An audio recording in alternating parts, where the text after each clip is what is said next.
नमस्कार, मैं हूं संजय शर्मा। आप देख रहे हैं 4 PM न्यूज नेटवर्क। अगर नीतीश कुमार और चंद्रबाबू नायडू को ये सपने में भी अंदाजा होता कि देश भर के मुसलमान और बाकी संगठन वक्फ बिल के खिलाफ इतना बड़ा आंदोलन कर देंगे, ऐसी मुसीबत कर देंगे, तो शायद वो कभी मोदी सरकार का साथ ना देते। चंद्रबाबू नायडू को हजारों करोड़ की सौगात मिली, नीतीश को आश्वासन मिले और बदले में उन्होंने वक्फ बिल को पास करने में मदद कर दी। लेकिन अब जिस तरह से देश भर में आंदोलन की तैयारी शुरू हो गई, all India Muslim personal board ने 3 महीने का आंदोलन का ऐलान कर दिया। उससे मोदी सरकार के साथ साथ नायडू और नीतीश के भी पसीने आ गए हैं। क्या होगा? 16 तारीख को सुप्रीम कोर्ट में अभय दुबे जी से मैंने विस्तार से बातचीत की है। मैंने उनसे पूछा है कि तैमूर राणा को लाने की जो बड़े-बड़े डींगे आँकी जा रही है कि 56 इंच के सीने वाले ले आए। अच्छी बात है, कोई भी आतंकी जो भारत पे हमला करे उसको आना ही चाहिए। लेकिन क्या आपको पता है कि इसको लाने में वर्तमान सरकार की कोई भूमिका नहीं है? 2009 में जब यूपीए की सरकार थी, तो उसने कैसी कोशिशें करी थी तैमूर के खिलाफ और उन कोशिशों का परिणाम तो उसमें मुकदमा लिखा गया। ये बात भी अभय दुबे जी विस्तार से आपको बताएँगे। और विस्तार से बताएँगे कि आखिर दुबई में या पाकिस्तान में रह रहे दाऊद इब्राहिम के नाम पर सरकार को इतनी कपकपी क्यों चढ़ जाती है। चैनल को सब्सक्राइब करिए, ज्वाइन करिए, बहुत रोचक बातचीत है। चलते हैं अभय दुबे जी के पास। 4 PM न्यूज नेटवर्क में स्वागत है अभय दुबे जी आपका। वक्फ बिल को लेकर लगातार पूरे देश में विरोध बढ़ता ही चला जा रहा है। मुझे लगता है कि मोदी जी ने तो कल्पना नहीं करी होगी कि बिल का इतना विरोध हो जाएगा। आज all India Muslim personal law board ने भी 3 महीने के आंदोलन का ऐलान कर दिया। सोशल मीडिया पे कहा जा रहा है कि जिस तरह किसानों ने अपना आंदोलन चलाया, उसी तरह से ये आंदोलन चलाया जाएगा। मुझे लगता है नीतीश और चंद्रबाबू नायडू को भी अंदाजा नहीं था कि ये मुद्दा इतना ज्यादा भड़क सकता है, और ये उनको उम्मीद नहीं थी। उनको लगता था कि मुसलमान इस समय देश के डरे हुए हैं, वो विरोध नहीं करेंगे। लेकिन वो भूल गए कि शाहीन बाग का एक लंबा आंदोलन चलाया था मुस्लिम लोगों ने, और किसान आंदोलन के बाद जिस तरह किसानों की एकता सामने आई थी, तो ये समझ में आ गया था सब लोगों को कि अगर सामूहिक रूप से ताकत बनी रहे, तो किसी भी विषय पे आंदोलन खड़ा किया जा सकता है। हालांकि सुप्रीम कोर्ट में 16 तारीख को सुनवाई है, लेकिन उससे पहले जिस तरह 3 महीने के आंदोलन का ऐलान कर दिया और सारे मुस्लिम संगठन एकजुट हो रहे हैं, सारे सेकुलर दल एकजुट हो रहे हैं, चंद्रबाबू नायडू और नीतीश के शायद पसीने आ रहे हैं। क्या लग रहा है ये बड़ा बड़ा मुद्दा बनेगा और शायद बीजेपी के लिए अब ये गले की फांस बन जाएगा? क्या लगता है? देखिए, बड़ा मुद्दा बन चुका है, बनेगा नहीं। जिस तरीके से मुस्लिम समाज ने इसको लिया है और हिंदू समाज का एक हिस्सा भी मानता है कि ये मुसलमानों के साथ में इंसाफ नहीं हुआ। ये केवल मुसलमानों का ही मसला नहीं है। देखिए, इसके साथ में जो नेता जुड़े हुए हैं, वो नेता तो सारे मुसलमान नेता नहीं है। अखिलेश यादव ने इसके संशोधन कानून के खिलाफ वोट दिया है। तेजस्वी यादव ने संशोधन कानून के खिलाफ वोट दिया है। तमाम पूरी गैर भाजपा विपक्ष ने, गैर एनडीए विपक्ष ने इसके खिलाफ एकजुट होकर वोट दिया है। एक वोट भी इधर उधर नहीं हुआ। ये देखिए, ऐसा कुछ नहीं है कि भारतीय जनता पार्टी कोई उसमें मैनिपुलेशन, कोई खेल कर पाई हो। ऐसा कोई भी खेल नहीं हुआ।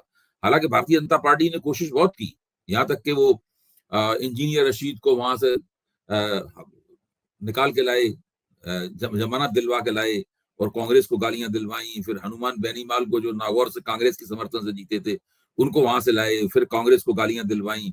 लेकिन इसमें कुछ कर नहीं पाए वो।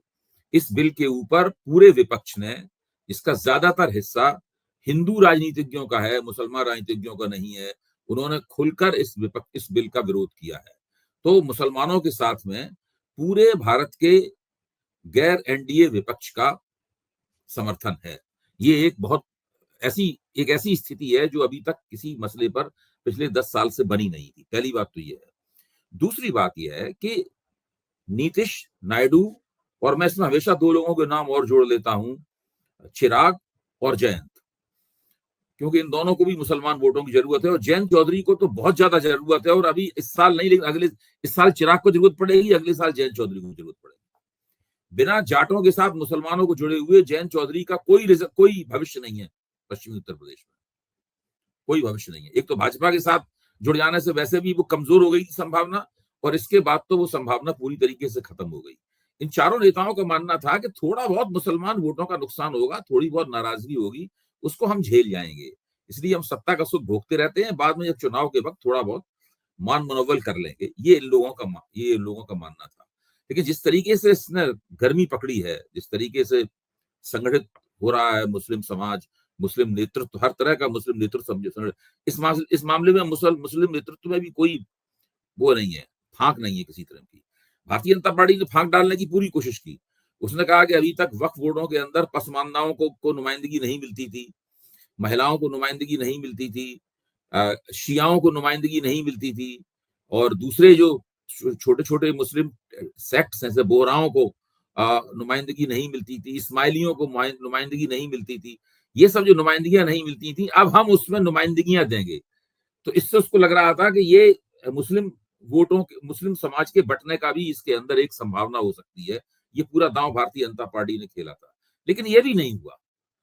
कोई भी इसके साथ नहीं है, क्योंकि सब लोग जानते हैं कि जहां तक नुमाइंदगी का सवाल है, भारतीय जनता पार्टी का क्या स्वार्थ नुमाइंदगी के पीछे है, सब लोग इस बात को जानते हैं। और ये लड़ाई लंबी चलेगी, और सुप्रीम कोर्ट में 16 तारीख से सुनवाई है। बहुत सी याचिकाएं सुप्रीम कोर्ट में है, कोई ऐसा मुद्दा नहीं छोड़ा है लोगों ने जिसको वो सुप्रीम कोर्ट के सामने पेश नहीं करेंगे। मुझे तो लगता ये है कि सुप्रीम कोर्ट के फैसले पर काफी कुछ निर्भर करता है, और ये मान लेना अभी से उचित नहीं होगा कि सुप्रीम कोर्ट को सरकार के पक्ष में फैसला कर देगा। सुप्रीम कोर्ट के फैसले से भी काफी बड़ा खेल हो सकता है। बिल्कुल ठीक कह रहे हैं। अच्छा, क्या चंद्रबाबू नायडू ने क्या यही सोचा होगा कि भाई हमें चाहिए 4200 करोड़ के रुपए मिल जाएंगे, सरकार को चुनाव बहुत दूर है, तो कर दे रहे हैं वक्फ बिल का समर्थन। और नीतीश की पार्टी में तो भूचाल आ गया है, जिस तरह इस्तीफे एक के बाद एक इस्तीफे हो रहे हैं। नीतीश खलनायक की तरह सामने आ रहे हैं। उधर बीजेपी से नाराज चल रहे नेता अश्विनी जी, उन्होंने कह दिया कि नीतीश को तो भाई दिल्ली की राजनीति करनी चाहिए, डिप्टी पीएम प्राइम मिनिस्टर बनना चाहिए। तो बिहार में ये बात सामने आने लगी, चर्चा चलने लगी, क्या नीतीश से इस्तीफा पहले ही दिलवा दिया जाएगा मुख्यमंत्री पद से। तो बिहार अब वक्फ बोर्ड के बिल के बाद में जो बिहार की भी राजनीति में भूचाल आ रहा है, नीतीश ने सोचा नहीं होगा कि एक जरा सी गलती इतनी भारी पड़ेगी। देखिए, बिहार की राजनीति में तो काफी उथल पुथल है। अश्विनी चौबे थोड़ा भारतीय जनता पार्टी में किनारे पड़े हुए हैं, उनकी तरफ किसी का ध्यान नहीं है, इसलिए वो नाखुश भी हैं। लेकिन पहले भी वो इस तरह के वक्तव्य देते रहे हैं, और भारतीय जनता पार्टी की तरफ से उन वक्तव्यों का कोई बहुत मजबूत खंडन नहीं हुआ है। देखिए, अभी तक उन्होंने ये वक्तव्य दिया कि नीतीश कुमार को केंद्र में उप प्रधानमंत्री बना दिया जाए। तो अभी तक कोई भारतीय जनता पार्टी की तरफ से इस बात का खंडन नहीं हुआ है। मुझे नहीं लगता कि नीतीश इन लोगों को उपकृत करने जा रहे हैं। खुद वो नरेंद्र मोदी को फोन करके कहेंगे भाई हमें आप बिहार से ले लीजिए, और बिहार में हमारे लड़के को सेट कर दीजिए, हमें केंद्र में सेट कर दीजिए, अभी हमें कोई बड़ा मंत्री पद दे दीजिए या उप प्रधानमंत्री बना दीजिए, बाद में हमें उपराष्ट्रपति बना दीजिए। ये मुझे नहीं लगता कि नीतीश कुमार इतना नादान है कि वो इस तरह की गतिविधि करेंगे। नीतीश कुमार चाहते हैं कि अगली बार फिर से एनडीए चुनाव जीते, उन्हीं के नेतृत्व में चुनाव हो, फिर से मुख्यमंत्री बने, और फिर वो अपनी देखरेख में अपने बेटे को अपना उत्तराधिकारी बनाए। ये उनकी योजना है। भारतीय जनता पार्टी की योजना ये है कि चुनाव के बाद नीतीश से कहा जाए कि अब आप आशीर्वाद दीजिए और आराम कीजिए, आपको एक गद्देदार जगह जो है, आरामदेह जगह हम भेंट कर दे देते हैं, और आपके बेटे को उप मुख्यमंत्री बना देंगे, डिप्टी चीफ मिनिस्टर बना देंगे आपके बेटे को, और बाद में उनके बेटे को धीरे धीरे करके वो भाजपा में ले लेंगे। जब नीतीश जी बिल्कुल ही अशक्त हो जाएंगे तो भाजपा में ले लेंगे उनको, और इस तरीके से कुर्मियों का वोटिंग आधार भी भाजपा का हिस्सा बन जाएगा। मेरे ख्याल से इस प्रकार की एक अल्पकालीन और दीर्घकालीन योजना पर भारतीय जनता पार्टी वाले चल रहे हैं। नीतीश कुमार बहुत मजे हुए खिलाड़ी हैं। उनका जो भी स्वास्थ्य खराब है, मैं मानता हूं उनकी राजनीतिक बुद्धि बिल्कुल खराब नहीं हुई है। वो बिल्कुल राजनीतिक बुद्धि उनकी तीखी है, तेज है, समझदार है, वो सब समझते हैं खेल क्या हो रहे हैं, उसी के हिसाब से वो आगे चलेंगे।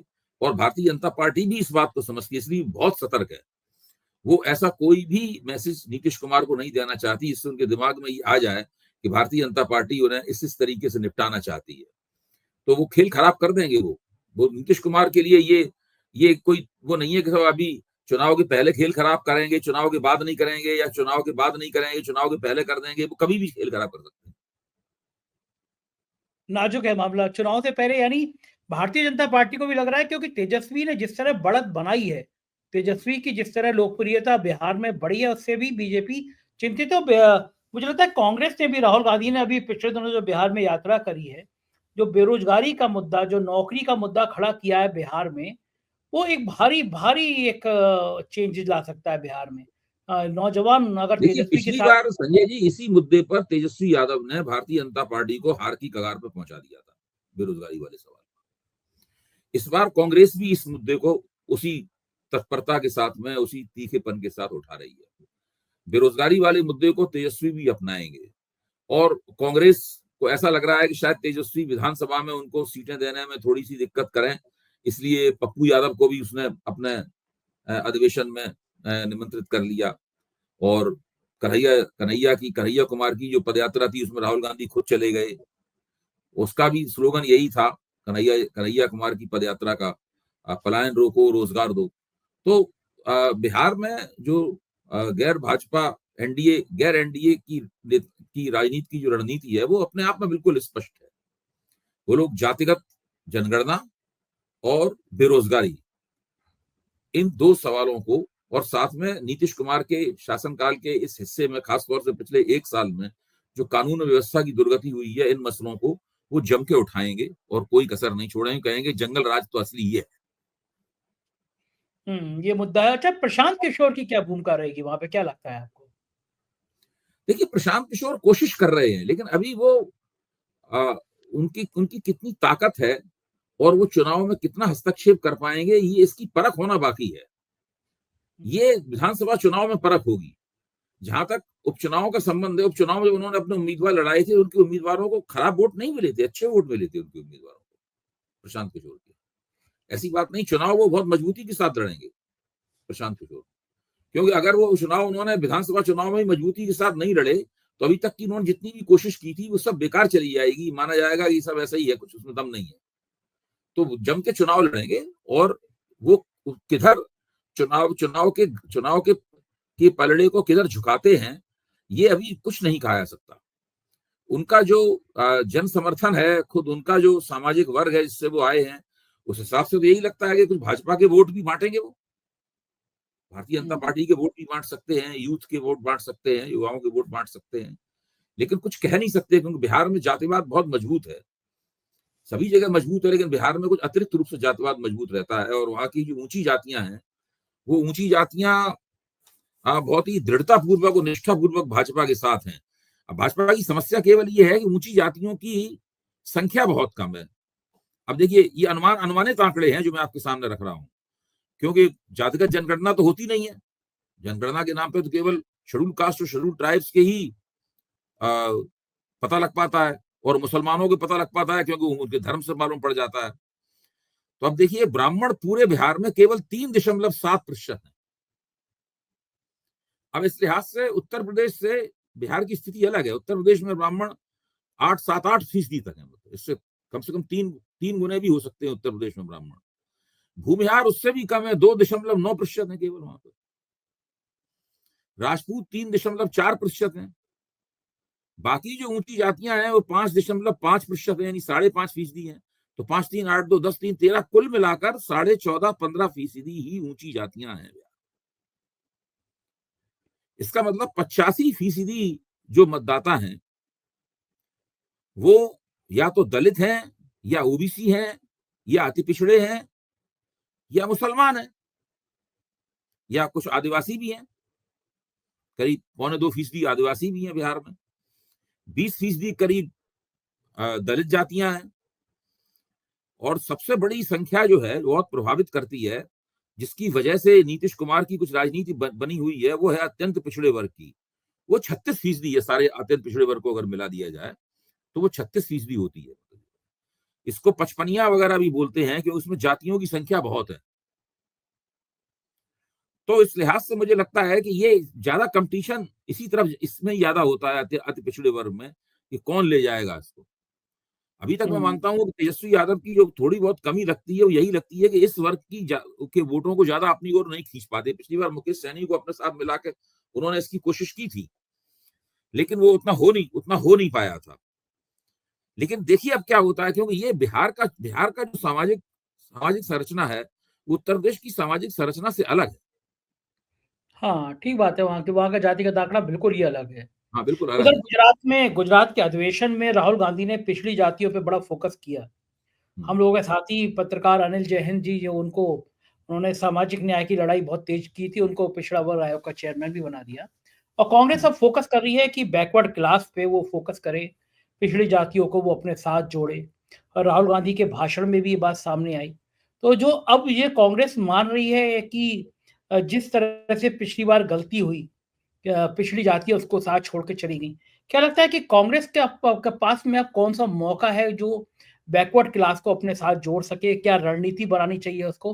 क्योंकि जहाँ-जहाँ रीजनल पार्टियाँ हैं, वो सब अपने साथ बहुत बड़ी संख्या में पिछड़ी जाति जोड़े हुए हैं। उत्तर प्रदेश में बैकवर्ड क्लास को अखिलेश यादव जोड़े हुए हैं, बिहार में तेजस्वी जोड़े हुए हैं। तो कांग्रेस क्या सेंध इनमें से लगाएगी, अपनी नई स्पेस बनाएगी, क्या कर सकती है कांग्रेस? तो संजय जी, मैं आपके इस सवाल के जवाब में एक उल्टा सवाल करूँगा। उत्तर हुँ, प्रदेश और बिहार को आप छोड़ दीजिए, बाकी और देश में कहाँ ऐसे प्रांत हैं जहाँ पिछड़ा वर्ग कांग्रेस के साथ नहीं है। कर्नाटक हुँ, में कांग्रेस की पूरी ताकत पिछड़े वर्ग पे ही निर्भर है। जो अहिंदा सिद्धरमैया किस वर्ग के नेता हैं? हुँ, सिद्धरमैया ओबीसी पिछड़े वर्ग के ही नेता हैं सिद्धरमैया। हुँ, मैं मानता हूं कि कांग्रेस उत्तर प्रदेश और बिहार में जरूर पिछड़ा वर्ग कांग्रेस के हाथ से निकल गया, ये मैं बात आपकी मानता हूं जरूर। हुँ, और वहां पे कांग्रेस ने पिछड़ा वर्ग हाथ से निकल गया है और ऊंची जातियां निकल के बीजेपी में चली गई हैं। मुसलमान पिछड़े वर्ग के नेताओं के साथ चले गए, मुलायम सिंह के साथ में, लालू यादव के साथ में, कांग्रेस के पास कम रह गए, अब फिर दोबारा वापस आ रहे हैं। दलितों को उत्तर प्रदेश में बीएसपी ने खींच लिया, तो कांग्रेस कुल मिला के ठंडन गोपाल हो गई दोनों जगह। हुँ, लेकिन अब वो स्थिति बदल रही है। अब बीएसपी के कमजोर होने से दलित वोट भी कांग्रेस की तरफ जा रहे हैं। राहुल गांधी की भारत जोड़ो यात्रा के बाद मुसलमान वोट भी कांग्रेस की तरफ हमदर्दी से देख रहे हैं। और कांग्रेस ने मेरे ख्याल से बड़ा कटिबद्ध होकर उत्तर प्रदेश में समाजवादी पार्टी और बिहार में राष्ट्रीय जनता दल के साथ समझौता कर रखा है। ये समझौता काफी पुराना है, लोकसभा में भी हुआ था, उससे पहले भी हुआ था और फायदेमंद रहा है। लोकसभा में उत्तर प्रदेश में बहुत ज्यादा फायदेमंद रहा है, लेकिन बिहार में भी फायदेमंद रहा है। कम रहा है लेकिन फायदेमंद रहा है। तो मैं ये मानता हूं कि उत्तर प्रदेश और बिहार के बाहर कांग्रेस की पिछड़े वर्ग में अच्छी छवि है। एक तरफा वोट कांग्रेस को मिलता हो पिछड़े वर्ग का, ये मैं नहीं कह रहा हूं, लेकिन उनकी छवि कांग्रेस की अच्छी है। कांग्रेस को जो कुछ करना है वो उत्तर प्रदेश और बिहार में करना है, और वो वहां एकदम पिछड़े वर्ग के वोट अपनी ओर नहीं खींच सकती, इसलिए क्योंकि मंडल का जो क्षण हुआ था उसके बाद से राजनीति बदल गई है। यहाँ तक कि बीजेपी को भी एक तरफा पिछड़े वर्ग के वोट नहीं मिलते हैं। ऐसा नहीं है कि बीजेपी को एक तरफा और हमेशा पिछड़े वर्ग के वोट मिल ही जाते हो। तो ऐसी स्थिति में मैं ये मानता हूं कि उत्तर प्रदेश में अगर ये गठजोड़ कांग्रेस जारी रखती है और राहुल गांधी इस एजेंडे को अपने प्राथमिकता देते रहते हैं कि हमें पिछड़े वर्ग में सेंध लगानी है, पिछड़े वर्गों को अपना दोस्त बनाना है, और जातिगत जनगणना का सवाल उठाते रहते हैं, तो लोकसभा चुनाव आते आते दो राष्ट्रीय राजनीतिक दीर्घकालीन राजनीतिक रणनीतियों की टक्कर हो जाएगी। हुँ, एक तरफ होगी हिंदुत्व की राजनीति की रणनीति, और दूसरी तरफ होगी पीडीएस को अखिलेश पीडीए कहते हैं, और पीढ़ी राहुल कहते हैं। गांधी इसको जातिगत जनगणना, मतलब उसमें सीधी बात यह है, पिछड़ा दलित और अल्पसंख्यक का गठजोड़। ये गैर एनडीए राजनीतिक ताकतों की रणनीति होने वाली है सारे देश के मंच। हाँ, बिल्कुल, बिल्कुल और ये ठीक ब गठजोड़ अगर ठीक से हो गया तो बीजेपी के लिए बहुत मुश्किल है चुनाव जीतना। हाँ, वो तो अगर बैकवर्ड निकल गए फिर बीजेपी के पास बचेगा क्या? उधर अमेरिका के राष्ट्रपति जी ने फिर 90 दिन के लिए रियायत दे दी है। कहा हम्म, है कि जिन देशों पे वो लगा रहे थे, 90 दिन के लिए उनके लिए रोक दी लगा दी गई है। अजीब है, रात को सपना आता है ट्रंप को, सुबह या तो टैरिफ लगा देते हैं या टैरिफ रोक देते हैं। मतलब अजीब नाटक चल रहा है वहाँ पे। क्या लग रहा है आपको? क्या होगा मुझे ट्रंप का उसके अगला? पीछे एक योजना दिखाई पड़ती है उनकी। मेरा मानना है कि ट्रंप जो है वो टैरिफ जो है वो एक दुनाली बंदूक है।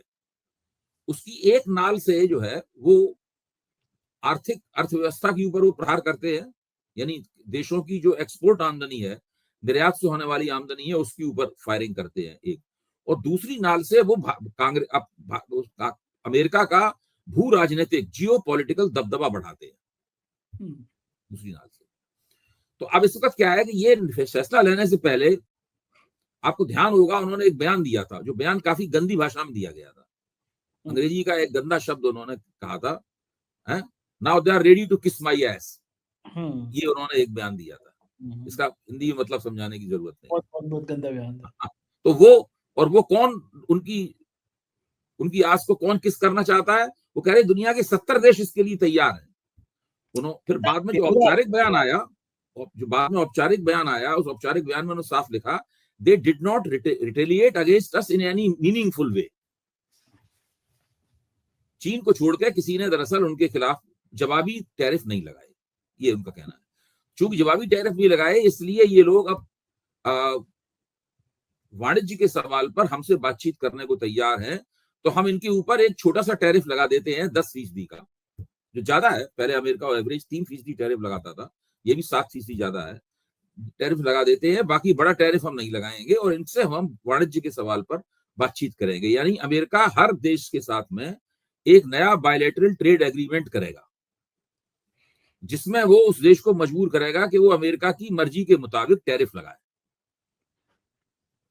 उनका मानना है 70 देश, और मेरा मानना है कि भारत भी इन 70 देशों में आता है, जिनके लिए उसने कहा है दे are ready to kiss my S, तो भारत भी उसमें जो आता है। तो वो 70 देश, उन 70 देशों को, उन 70 देशों से वो बायलैटरल ट्रेड एग्रीमेंट करेंगे, इसको BTA कहते हैं, वो करेंगे। बाकी चीन ने चूंकि खड़े होकर लड़ाई की है, चुनौती दी है, तो चीन के ऊपर उन्होंने 125% टैरिफ ठोक दिया है। कुछ भी कर लो, चीन ने बदले में 80% टैरिफ ठोक दिया है, तो अब वहां युद्ध होगा। वो चीन ने शिकायत भी करी है उनकी। चीन ने WTO के अंदर उनके खिलाफ नालिश कर दी है, जो हिंदी में कहते हैं नालिश कर दी इनके खिलाफ, अमेरिका के खिलाफ मुकदमा दायर कर दिया। उधर अमेरिका से 26/11 का आतंकी दोषी जो था, आतंकी तैमूर राणा, वो आया है भारत में। बहुत अच्छी बात है। मतलब दुनिया में कोई भी आतंकी अगर भारत पे हमला करके और विदेश में कोई छुपेगा, तो उसको भारत लाना चाहिए। और मेरा तो कहना कि फास्ट ट्रैक कोर्ट में मुकदमा होना चाहिए, 1 महीने के अंदर सब कुछ फाइनल होना चाहिए। और बड़े बीजेपी के लोग, भक्त लोग कर रहे हैं। देखो 56 इंच का सीना से कहते हैं, ले आए तैमूर राणा को। लेकिन एक 2014 से में हमने नारा सुना था कि अगर सरकार बन गई, पाकिस्तान से घुसकर और दाऊद इब्राहिम को पकड़ लाएंगे, दाऊद इब्राहिम को फांसी के फंदे पर पहुंचा देंगे। अब कोई दाऊद इब्राहिम का डी नाम भी नहीं लेता, भूल गए सब नाम। तो ऐसा क्यों? मतलब कि 56 इंच का सीना पाकिस्तान में काम नहीं कर पा रहा, अमेरिका में कर गया। क्या लगता है आपको? देखिए 56 इंच का सीना तो फिक्रेबाजी थी। एक सवाल इन लोगों से पूछा जाना चाहिए कि जो तहव्वुर हुसैन राणा को प्रत्यर्पण के जरिए अमेरिका से लाया गया है, ये किसकी कोशिशों का नतीजा है? 2009 में सबसे पहले जब UPA सरकार थी, यानी कांग्रेस की सरकार थी, तब तहव्वुर राणा और उसके साथी डेविड एटली को,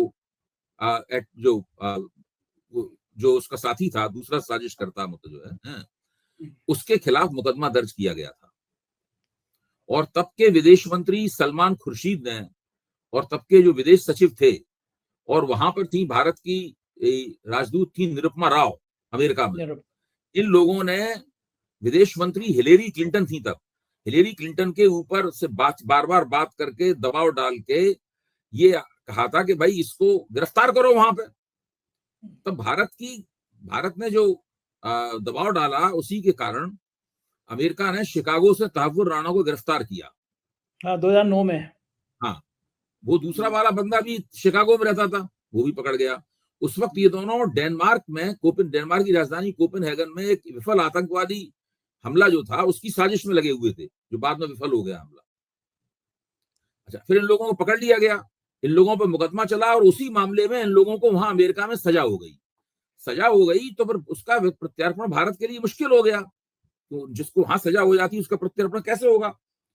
तो ये लोग, लेकिन भारत फिर भी लगा रहा, भारत ने हार नहीं मानी, और कांग्रेस सरकार के नेतृत्व में तमाम कोशिशें होती रही कि वो, यहां तक कि भारत ने अमेरिका से उन लोगों के खिलाफ सबूत भी लिए, और भारत में चार्जशीट जो दायर की नेशनल इन्वेस्टिगेटिव एजेंसी ने, उसमें उन सबूतों का इस्तेमाल भी किया गया।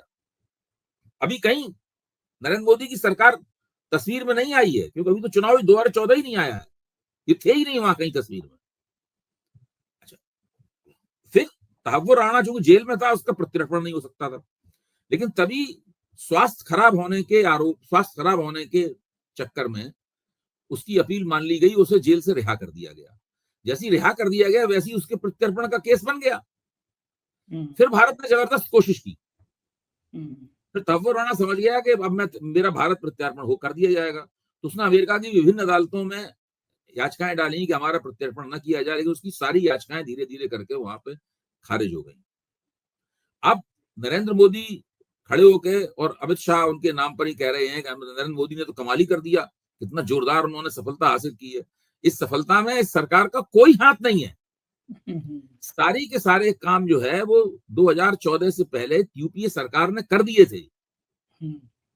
ये कहानी ही कुछ और है। ये कहानी अगर लिखी जाएगी तो उसमें भारत के विदेश मंत्री जयशंकर का, और उससे पहले विदेश मंत्री थी सुषमा स्वराज, और भारत के प्रधानमंत्री नरेंद्र मोदी, और गृह मंत्री पहले राजनाथ सिंह जी थे, बाद में अमित शाह जी हुए, और अजीत डोभाल तो लगातार कांस्टेंट है, पहले दिन से ही सरकार में राष्ट्रीय सुरक्षा सलाहकार हैं। इन लोगों का कहीं नाम ही नहीं आएगा आपको इसमें। सारे भारतीय एक्टर वही हैं जो कि कांग्रेस की सरकार से जुड़े हुए थे। आप इससे अंदाज लगाइए ये मामला है क्या। ये अपनी मोहर लगाना जानते हैं और उसी की वाई लूटना जानते हैं, और गोदी मीडिया तो है ही है, वो दिन रात इसका कहने के लिए कि 56 इंच के सीने। अच्छा, दाऊद इब्राहिम का नाम क्यों नहीं लेते? वो भूल गए क्या? दाऊद भी एक आतंकी था। देखिए, ये तो बेकार की बातें हैं कि हम वहां से खींच लाएंगे, ये करेंगे, वो करेंगे, ये सब कुछ नहीं कर सकते। बहुत ही टुटमुजिया किस्म के जो आतंकवादी होते हैं, जैसे कि वहां पर एक पन्नू है जो क्या आतंकवादी है, उसको आतंकवादी तो है ही, वो अलगाववादी है, लेकिन उसकी हैसियत बहुत ही किसी भुनगे से ज्यादा नहीं है। वो वकील है और उनके खिलाफ मुकदमा कर करके लोगों को परेशान करता रहता है। तो इस तरह के लोगों, इनके ऊपर इल्जाम ये लगे हैं कि इस तरह के लोगों को वहां पर मारने की इन्होंने साजिश की है। यही तो इल्जाम लगाया गया, अमेरिका की तरफ से लगाया गया है, उधर कनाडा की तरफ से वो लगाया गया, वो दूसरा जो आतंकवादी था उसकी तरफ से लगाया गया है। किसी बहुत बड़े आतंकवादी के खिलाफ तो इन्होंने कभी कोई कार्रवाई वगैरह की नहीं है। तो इनका ऐसे ही चलता है। ये सब लोग बयानवीर हैं, अगर उनको बहुत ही सभ्य भाषा में कहा जाए तो ये लोग बयानवीर हैं। बिल्कुल ठीक बात है अभय जी। आगे आने वाले दिनों में हम लोग चर्चा करते रहेंगे। बहुत बहुत शुक्रिया, आपने हमें समय दिया। ये थे अभय दुबे जी, और मुझे यकीन है कि आपको ये बातचीत पूरी पसंद आई होगी। आपके प्यार भरे कमेंट का मुझे इंतजार रहेगा, जरूर कीजिएगा। शुक्रिया, थैंक यू।